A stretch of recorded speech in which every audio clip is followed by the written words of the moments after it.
Olá pessoal, hoje vamos falar sobre um projeto que estamos desenvolvendo com o apoio do CNPq e o seu tema está relacionado com a doença de Parkinson. Todo mundo já ouviu falar da doença de Parkinson. Ela é uma doença que causa problemas de movimento e atinge principalmente pessoas idosas, embora não somente. Mesmo que ninguém que você conheça tenha sido acometido pelo mal de Parkinson, você talvez se lembre de algumas personalidades que tiveram ou têm essa doença. Observando esses casos, vemos que a doença de Parkinson pode começar em uma pessoa ainda jovem, e nesse caso ela é geralmente chamada de familiar, ou seja, é de origem genética.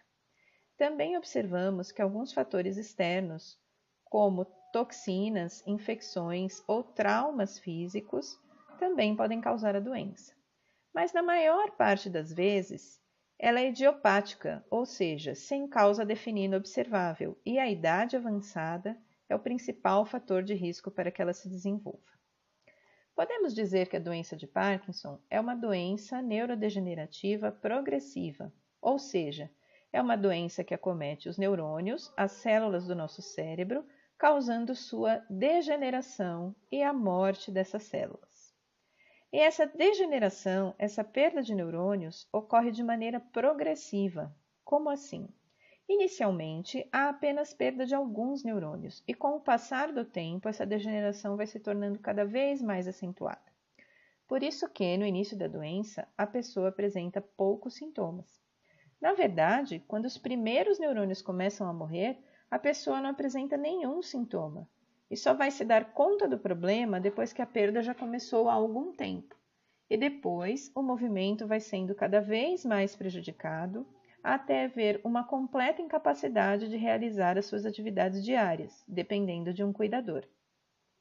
Os cientistas já estudaram bastante essa doença e descobriram muitas informações importantes, mas até agora não se sabe exatamente qual o fator que leva os neurônios a morrer progressivamente. É também bastante conhecido o fato de que as alterações que ocorrem na doença de Parkinson são principalmente aquelas relacionadas ao movimento, os chamados sinais motores. O mais conhecido é o tremor nas mãos, tremor em repouso, e há também a dificuldade de iniciar o movimento, a rigidez muscular, o prejuízo na coordenação motora, entre outros. Aqui vemos um exemplo de uma pessoa com essa doença. A sua marcha, o modo de andar, é bem característico de quem é acometido pela doença. Os passos são curtos e a postura é curvada. Por que ocorrem esses problemas motores? Ocorrem porque, dentre todos os bilhões de neurônios que temos compondo o nosso sistema nervoso, aqueles que são os mais prejudicados pela doença são justamente os que controlam o nosso movimento, fazendo parte do nosso sistema de controle motor. Mas apesar desses neurônios serem o principal alvo da doença, outros neurônios com outras funções podem também ser afetados. E é por essa razão que, além dos sintomas motores, os portadores da doença de Parkinson também podem apresentar outros sintomas, como problemas de memória e de raciocínio, problemas de sono, depressão e ansiedade. A doença de Parkinson tem tratamento? Sim, há medicamentos que melhoram esses sintomas, porque podem corrigir parcialmente a deficiência dos neurônios, aumentando a quantidade da substância que eles liberam naturalmente. O principal deles se chama L-Dopa ou levodopa, que é uma substância muito parecida com aquela que está deficiente nos neurônios do sistema motor quando a pessoa tem Parkinson, a dopamina. A levodopa pode ser comercializada com vários nomes, como Prolopa, por exemplo.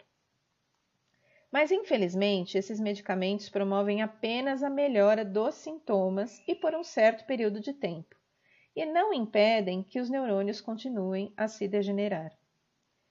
Portanto, é muito importante que continuemos estudando essa doença, quais as suas causas e testando novas possibilidades de tratamento, porque a doença de Parkinson não tem cura. Para estudar uma doença e seu tratamento, os cientistas utilizam muito os modelos animais.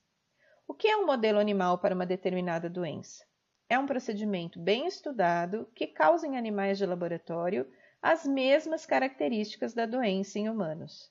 E isso é feito para que os cientistas possam estudar profundamente os fatores que levam à doença e também testar novos tratamentos antes que eles possam ser testados em pessoas. Muitas pesquisas já foram feitas em modelos animais de doença de Parkinson, a maioria utilizando ratos ou camundongos. E como se faz um estudo como esse? Em geral, injetamos no animal uma substância que prejudica o funcionamento dos neurônios do sistema motor, de maneira similar ao que ocorre nos neurônios dos seres humanos que têm doença de Parkinson. Quando fazemos isso, os animais passam a apresentar uma deficiência motora também semelhante ao que ocorre nos humanos. E podemos quantificar esse problema motor, por exemplo, medindo a quantidade de tempo que o animal passa completamente parado com as suas patas dianteiras apoiadas em uma barrinha. Chamamos isso de catalepsia. Vejam esse exemplo. Um animal normal que não recebeu a substância que causa o sintoma desce imediatamente assim que o colocamos nessa posição.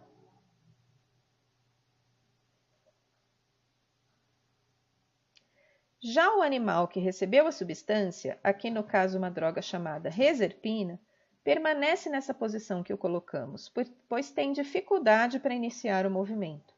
E assim, medindo o tempo que demora para o animal descer, podemos avaliar o quanto foi comprometido. A maioria dos estudos que utiliza esse procedimento injeta no animal uma grande quantidade da substância que promove prejuízo nos neurônios. E nesse caso, o rato já apresenta um comprometimento motor bem intenso, ou seja, demora bastante tempo para descer na barrinha, como a gente viu no vídeo. Mas será que isso é parecido com o que ocorre com os sintomas em humanos que têm a doença de Parkinson? Não exatamente. Apesar de os humanos acometidos por essa doença terem sim uma grande dificuldade de realizar movimentos, isso não ocorre de maneira tão intensa no início da doença. Lembrem-se que os sintomas começam a se manifestar algum tempo depois de começar a perda de neurônios e começam de maneira mais sutil para posteriormente irem progredindo até que ela seja completamente debilitante. Pensando nesse problema, nossa pesquisa propôs um tipo diferente de abordagem para estudar a doença de Parkinson. O que fizemos? Injetamos nos ratos a reserpina, aquela substância que prejudica os neurônios motores. Mas ao invés de dar uma quantidade grande de uma só vez, injetamos pequenas quantidades, com mais repetições, que eram feitas dias sim, dias não. Fazendo dessa forma gradual, conseguimos observar os sintomas aparecerem de maneira mais lenta. Vejam aqui. A catalepsia, o tempo que ele fica na barrinha, vai aumentando ao longo do tempo até atingir um patamar de grande comprometimento. Acreditamos que com esse novo protocolo podemos testar tratamentos ou procedimentos que, se não curassem, pelo menos retardassem o aparecimento dos sintomas, o que propiciaria uma melhor qualidade de vida para os pacientes. Vamos citar um exemplo desses testes. Nesse experimento, ao induzir nos ratos os sintomas motores, começamos também, ao mesmo tempo, um tratamento com uma substância antioxidante que é conhecida por causar a proteção das células contra danos do envelhecimento, a vitamina E. E olhem o que aconteceu. Os animais que receberam a reserpina foram cada vez mais demorando para descer da barrinha, apresentando a catalepsia conforme esperado. Mas os animais que receberam a reserpina junto com a vitamina E quase não apresentaram esse comportamento, ou seja, quase não tiveram a deficiência motora. Esse experimento, então, sugere que o tratamento preventivo com a vitamina E, desde os sintomas iniciais, poderia retardar o surgimento dos sintomas em pacientes. Mas é claro que precisamos ainda fazer os testes em humanos para saber se isso é verdade. Então, resumindo, a nossa pesquisa propôs um novo jeito de estudar a doença de Parkinson em modelos animais, incorporando o seu caráter progressivo de gravidade de sintomas. E ainda, sugerimos que esse método é interessante para testar novos tratamentos que possam retardar a progressão da doença em humanos. A pesquisa que descrevemos aqui teve a participação de duas instituições, a Universidade Federal do Rio Grande do Norte e a Universidade Federal de São Paulo. E encerramos essa conversa agradecendo não só ao CNPq, mas também às demais agências que apoiaram essa pesquisa, a FAPERN e a FAPESP. Muito obrigada.